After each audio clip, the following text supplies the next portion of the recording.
Mais pourquoi une voiture de rallye ça fait ce bruit?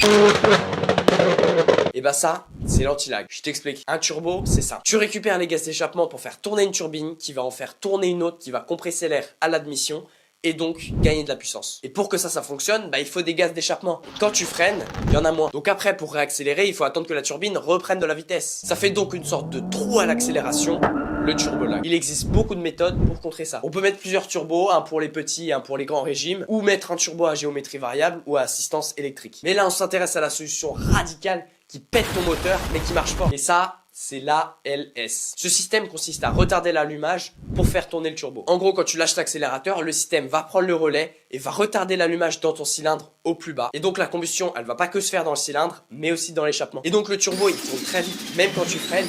Et donc bam, à l'accélération, ça repart direct. Ce système, il est surtout utilisé en rallye depuis les années 80.